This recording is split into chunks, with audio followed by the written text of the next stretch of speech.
My hands were cold before I walked into the restaurant. Not nervous cold, strategic cold.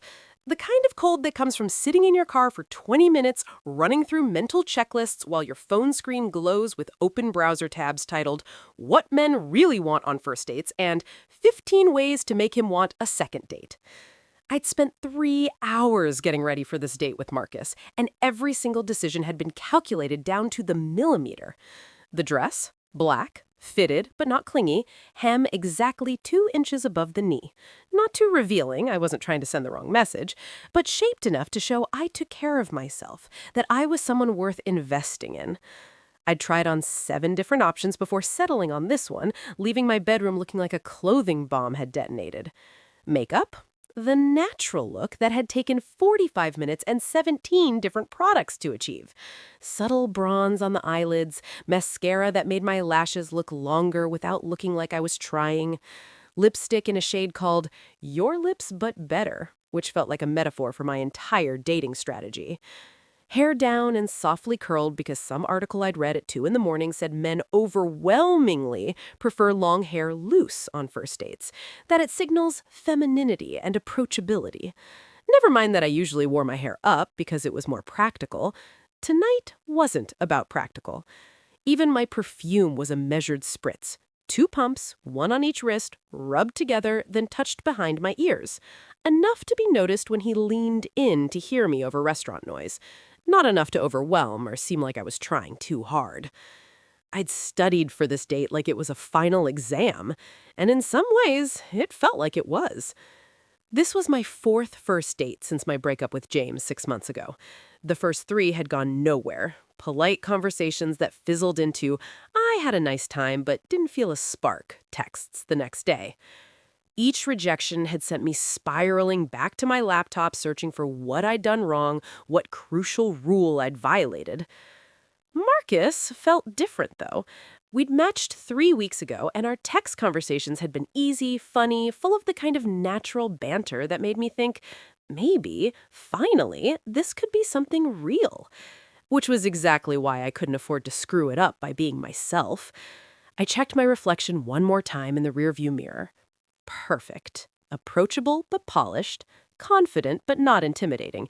Exactly the right amount of effort without looking like I tried at all. I took a breath that didn't quite fill my lungs and walked toward the restaurant entrance. Marcus was already there when I arrived, and I felt my stomach tighten, that low, twisting sensation that wasn't quite butterflies. He was even better looking than his photos, which seemed statistically impossible, but there it was. Dark hair that fell just slightly over his forehead, kind eyes that crinkled when he smiled, the type of smile that made you feel like you were the only person in the room, even though the restaurant was packed with a Friday night crowd.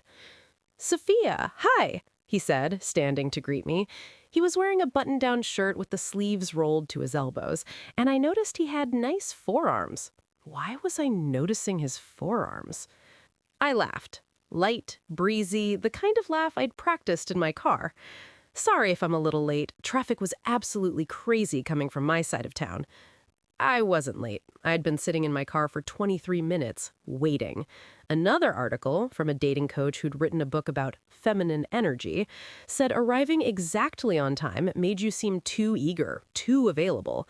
5 to 7 minutes late was optimal. It showed you had a life, priorities, that you weren't just sitting around waiting for men to text you, even though I absolutely had been sitting around waiting for men to text me. "You're perfect," he said, pulling out my chair with a gesture that felt both old-fashioned and genuine. Perfect. That word would haunt me later, but in the moment, it felt like validation. All those hours of preparation, all that strategic planning, it was working. "Thank you," I said, settling into my seat with what I hoped was graceful ease. I placed my phone face down on the table. Another rule. Show him you has your full attention. Make him feel valued. The waiter appeared almost immediately. "Can I start you folks off with something to drink?" "I'll have a glass of the Pinot Grigio." I said, even though I'd wanted to order a cocktail, but the dating advice was clear. Wine was sophisticated. Cocktails could seem juvenile or like you were trying to get drunk. Beer was too casual for a first date. Water alone seemed boring. Same for me, Marcus said, which wasn't what I'd expected. Most guys ordered beer or whiskey or something that signaled masculinity.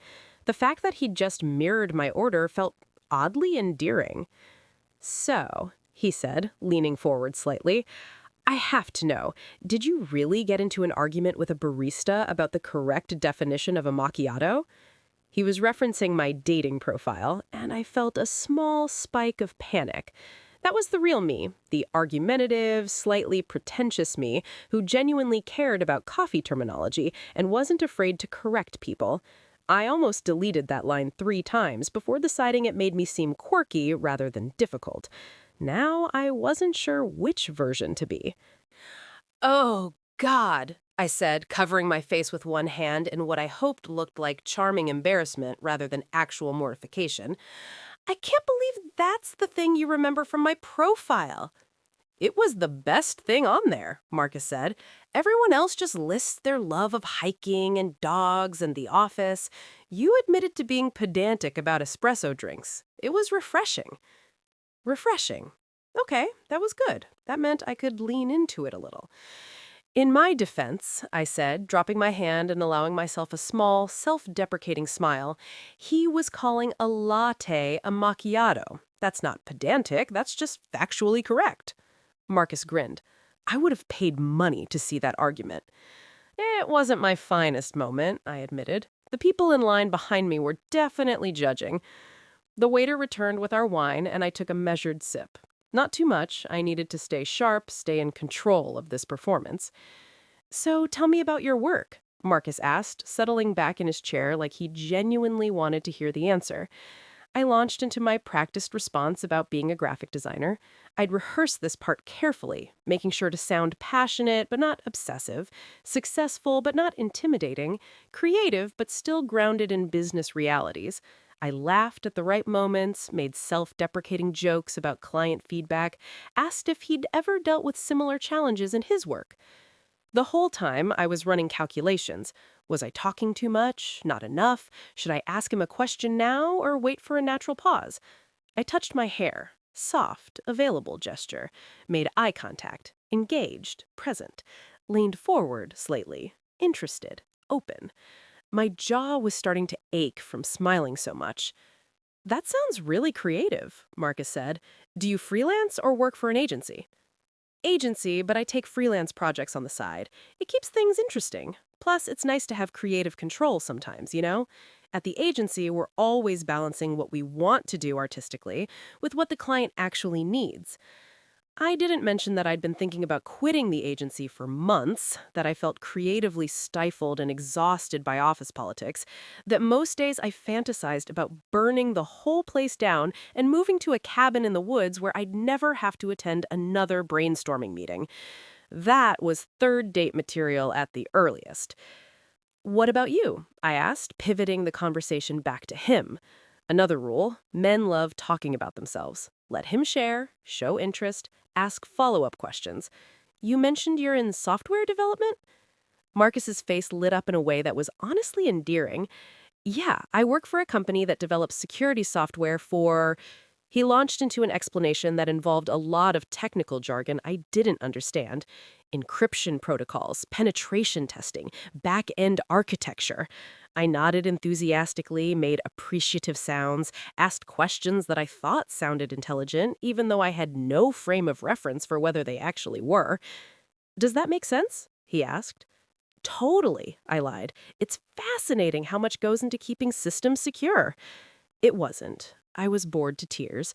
But I'd read, on multiple websites and multiple articles in the comment section of multiple Reddit threads, that men felt valued and masculine when women showed genuine interest in their careers, especially in technical fields. So I performed interest. I performed fascination. I performed the kind of rapt attention that suggested I found cybersecurity protocols as compelling as a Netflix thriller. The waiter appeared to take our dinner orders. "I'll have the Caesar salad," I said, handing back my menu quickly before I could second-guess myself. I didn't want a salad. I wanted the carbonara that I'd been eyeing since we sat down, the description of which had made my mouth water. But the internet had warned extensively against ordering messy food on first dates, anything that might get stuck in your teeth or require aggressive napkin usage. Salads were safe. Salad said, I'm health conscious and feminine and not one of those girls who eats like a truck driver. Never mind that I did, in fact, eat like a truck driver when no one was watching. I'll have the burger, Marcus said. Medium rare, extra fries. I watched him order with something approaching envy. He just asked for what he wanted. No calculations. No wondering what his food choice signaled about his personality or date-worthiness. When the waiter left, I realized I'd been staring. You okay? Marcus asked. Yeah, sorry. I touched my hair again. Just zoned out for a second. The conversation flowed for the next 20 minutes, surface-level stuff mostly, where we grew up, how we ended up in the city, what we did for fun. I gave carefully edited versions of everything, sanding down the rough edges of my actual personality. When he asked about my family, I said they were close but not smothering, which was technically true if you ignored the bi-weekly phone calls from my mother asking when I was going to settle down and the group chat with my sisters that devolved into chaos at least once a week. When he asked about my friends, I said I had a small but solid group, which made me sound selective and quality-focused, rather than admitting that I'd lost touch with most of my college friends and my current social circle consisted largely of coworkers I didn't particularly like, and one actual close friend who was currently traveling in Southeast Asia. When he asked about hobbies, I mentioned yoga and reading and trying new restaurants, which sounded cultured and balanced. I didn't mention that I'd gone to exactly 3 yoga classes before deciding it wasn't for me, that most of my reading consisted of dating advice articles and psychological thrillers, and that trying new restaurants meant ordering takeout from different places on Seamless. I was curating a version of myself that was palatable, marketable, date-worthy, and it was exhausting. My food arrived, a sad little pile of lettuce and shaved Parmesan, and I watched as Marcus's burger was placed in front of him, glorious and dripping and surrounded by a mountain of golden fries. Want some? He offered, pushing the fries toward the center of the table. Oh, I'm good, I said automatically, trying to eat clean. Another lie. I wasn't trying to eat clean. I was trying to appear like the kind of woman who naturally ate clean, who didn't need to try because healthy choices just came effortlessly to her. Marcus ate a fry, and I felt a small pang of genuine loss. So tell me about your ex, Marcus said, and I nearly choked on a piece of lettuce. My ex? I repeated, buying time. This was dangerous territory. Every article warned against talking about exes on first dates.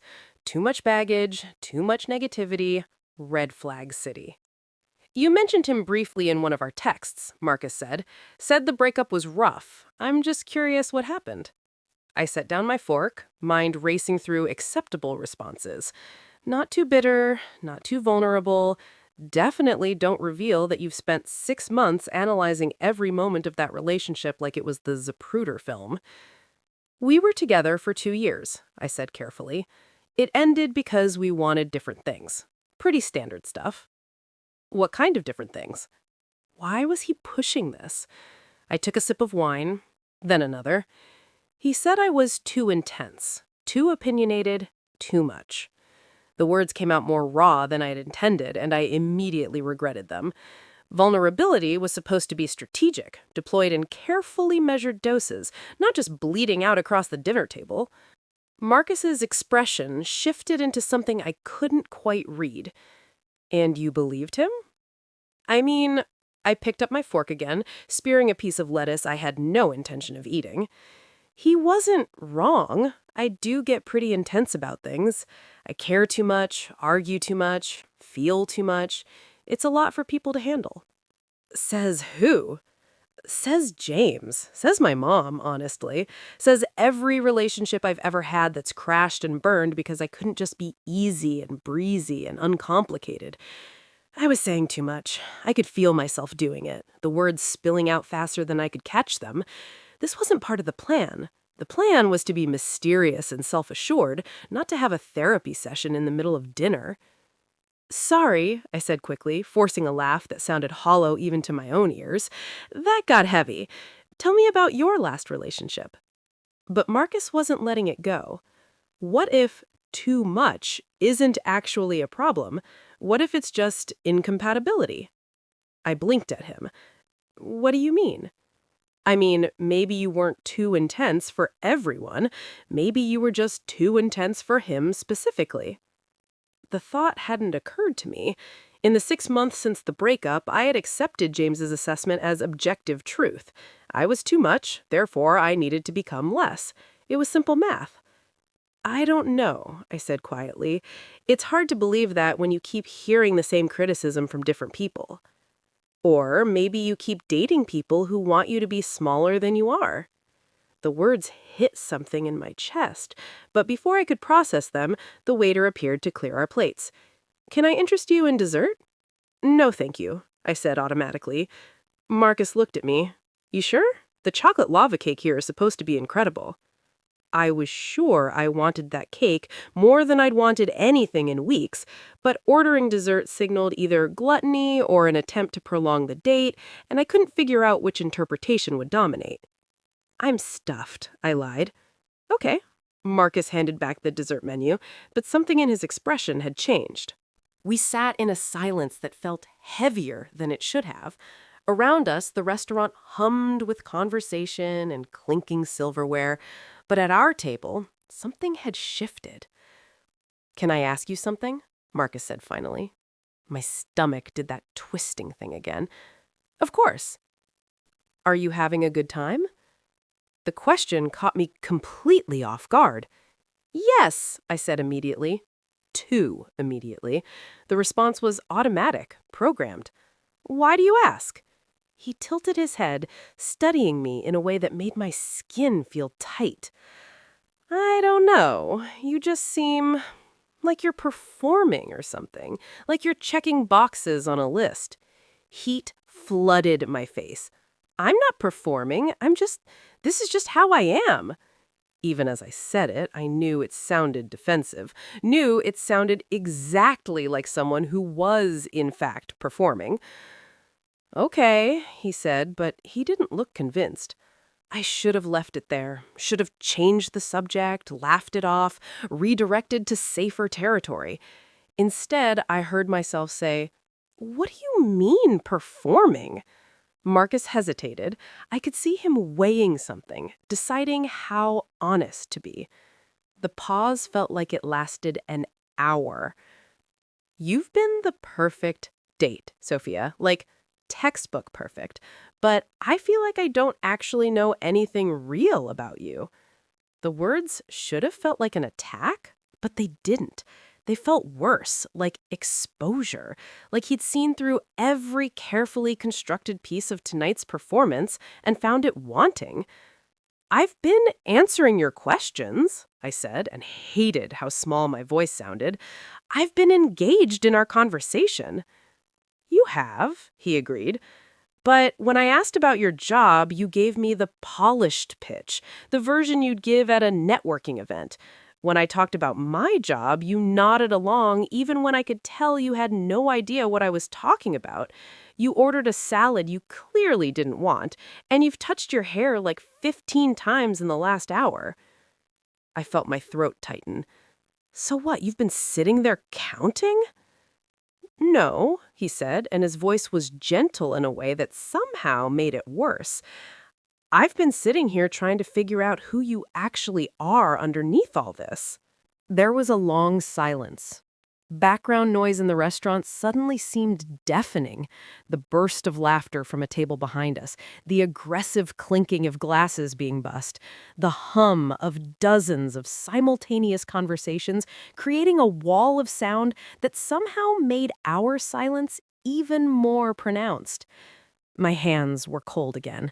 Clammy this time, not strategic. I thought this was what you wanted, I finally said, and my voice came out smaller than I intended. What I wanted? You know. I couldn't look at him. I focused on the water glass in front of me, the way condensation had pooled at its base. What men want on first dates. Someone who's put together and interested in them, and pretty but not threatening, and smart but not intimidating. Not too much or too little of anything, just calibrated. Calibrated, Marcus repeated, and I couldn't tell if he sounded sad or something else entirely. Where did you get that idea? I don't know. Articles, friends, bitter experience. I forced myself to look at him. My last relationship ended because I was too intense, remember? Too opinionated, too much. So I thought if I could just dial it down, be easier, be less, then maybe I trailed off. What had I thought? That becoming a different person would make me more lovable? That if I could just master the right formula, someone would finally choose to stay? Sophia, Marcus said, and something in his tone made my chest feel tight. This is our first date, right? And already I can see you're smart and funny and obviously beautiful. But here's what I can't see. What you actually think about anything. What you genuinely care about. What makes you angry or excited or passionate. You spent this whole dinner trying to figure out what I want you to be instead of just being. Because being myself doesn't work. Being myself means ending up alone, wondering what's wrong with me. Or it means ending up alone while you wait for someone who actually likes who you are. I sat there, staring at him, feeling like my carefully constructed armor was cracking in real time. You don't understand, I said finally. It's easy to say just be yourself when being yourself hasn't resulted in a string of relationships where you're told you're too much, too exhausting, too intense to deal with long term. So the solution is to become less? To shrink yourself down until you're palatable enough for someone to tolerate you? It's called compromising. It's called self-erasure. The words hung between us like an accusation. I felt tears threatening and blinked them back hard. I was not going to cry on a first date. That wasn't on any checklist anywhere. I don't know what you want from me, I said quietly. I want you to eat the burger you actually wanted instead of the sad salad you ordered because some article told you to. I want you to admit you have no idea what penetration testing is instead of pretending to be fascinated by cybersecurity protocols. I want you to stop touching your hair every 30 seconds, like you're trying to remind me you're feminine and approachable. How do you know I wanted the burger? Because you stared at mine like it had personally offended you by existing. Despite everything, I almost laughed. It did look really good. So why didn't you order it? Because women who eat salads on first dates are more likely to get second dates, according to research. What research? I don't know. Internet research, dating coach blogs, the collective wisdom of everyone who's ever given dating advice. Marcus shook his head. And has following all this advice gotten you what you want? I opened my mouth to say yes, then realized I couldn't, because what I wanted wasn't just a second date. What I wanted was someone who actually knew me and chose me anyway, and I'd spent this entire evening making sure that was impossible. No, I admitted quietly. It's gotten me nowhere. So maybe, Marcus said carefully, the problem isn't that you're too much. Maybe the problem is that you've been editing yourself down to nothing, trying to please people who were never going to appreciate the full version anyway. I felt something break open in my chest. It wasn't relief exactly, more like recognition, like I'd been holding my breath for months and finally remembered how to exhale. I actually hate salads, I said quietly. Marcus's face broke into a genuine smile. I know! You looked so sad eating it. And I'm not interested in software security. At all.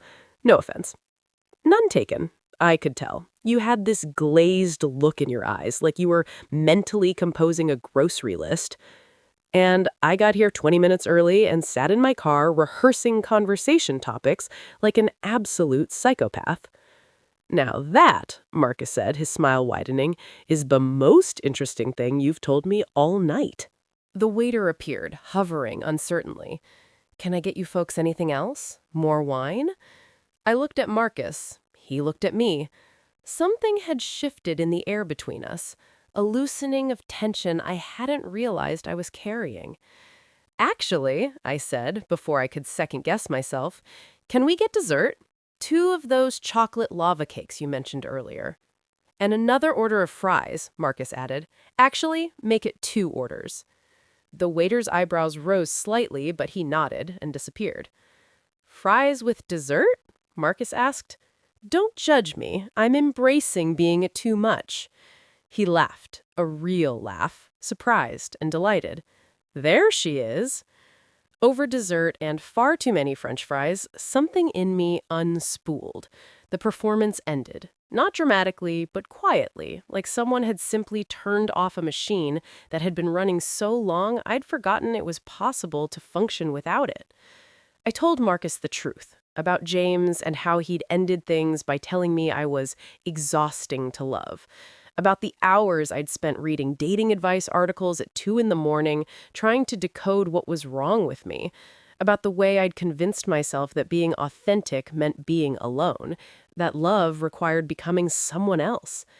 My ex wasn't completely wrong, I admitted, stealing one of his fries. I am a lot. I get obsessive about things. I argue when I should probably just let things go. I have opinions with a capital O about stuff that doesn't really matter. Coffee terminology, the correct way to pronounce GIF, whether it's okay to put pineapple on pizza. What's your position on that last one? Crime against humanity. Wrong, but I respect your passion. I smiled. See, I'm already being too intense about pizza toppings. Or maybe your ex just really liked pineapple on pizza and couldn't handle being challenged. Can I ask you something?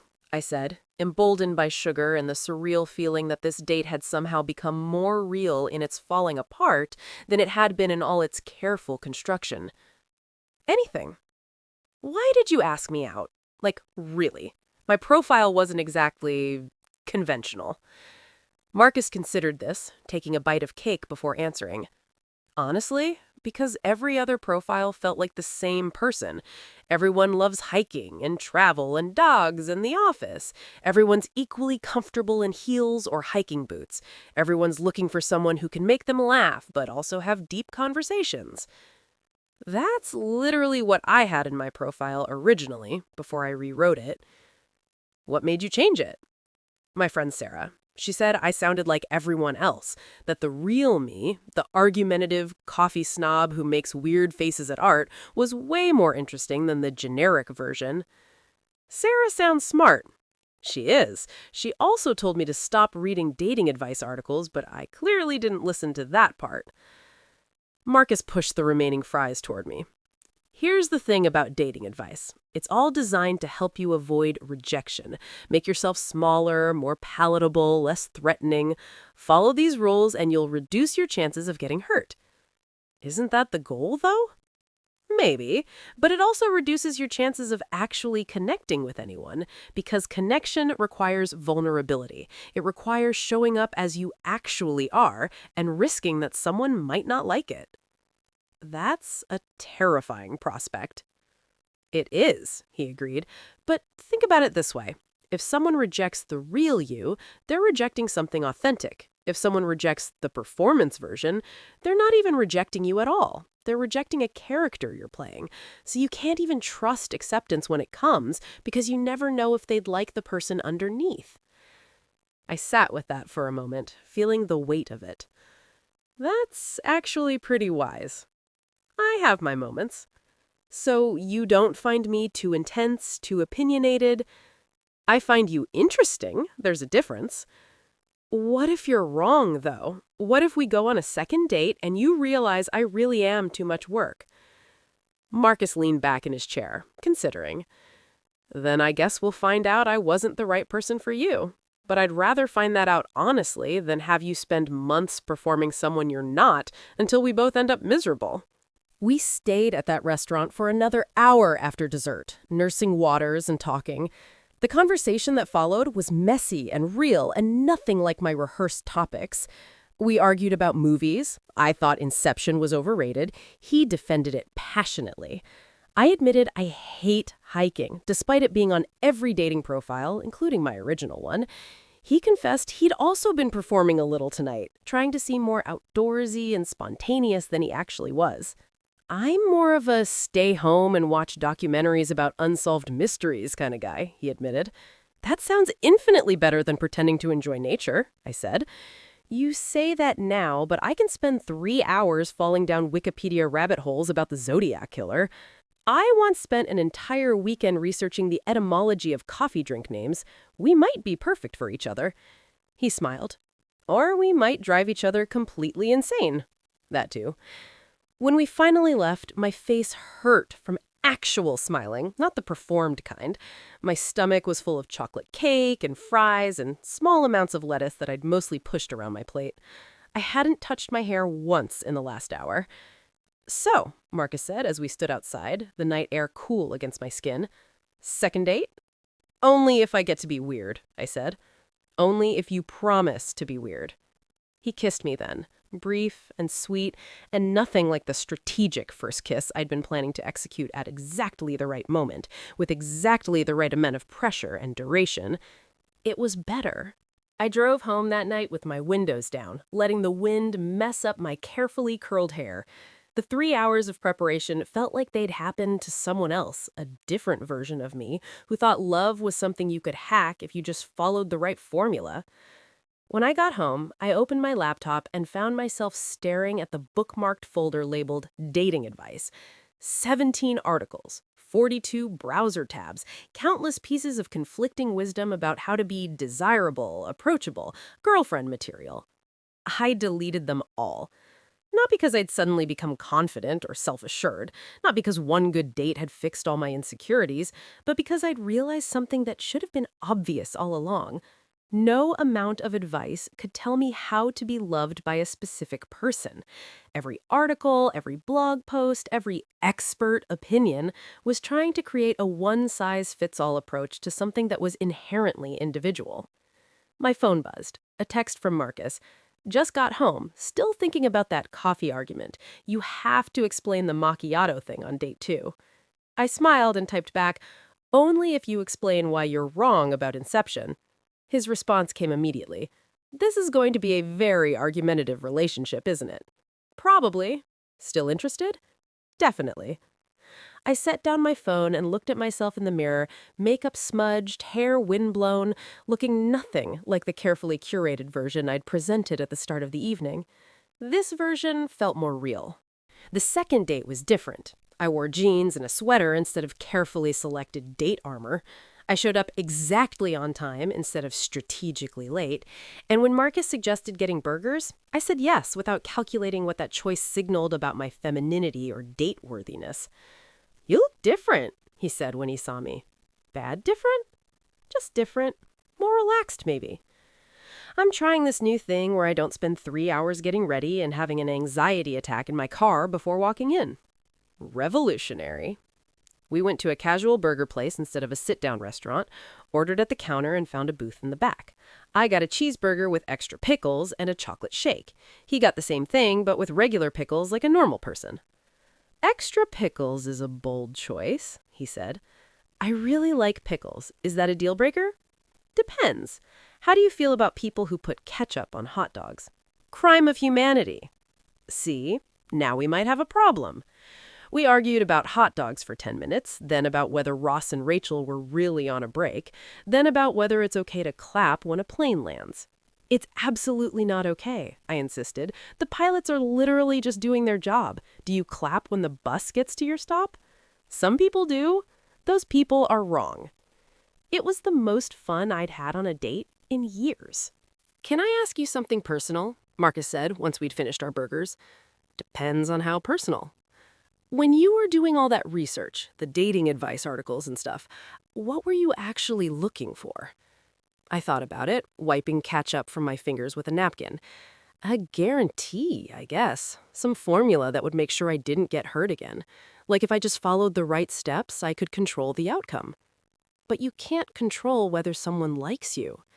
I know that now, but at the time it felt like there had to be an answer. Some missing piece I hadn't figured out yet. Like maybe if I'd just worn different clothes, or ordered different food, or laughed at different moments, James wouldn't have left. You know that's not how it works, though, right? Intellectually, yeah. Emotionally? I shrugged. It's harder to accept that sometimes people just don't fit together. It feels easier to blame yourself. At least then you have control over fixing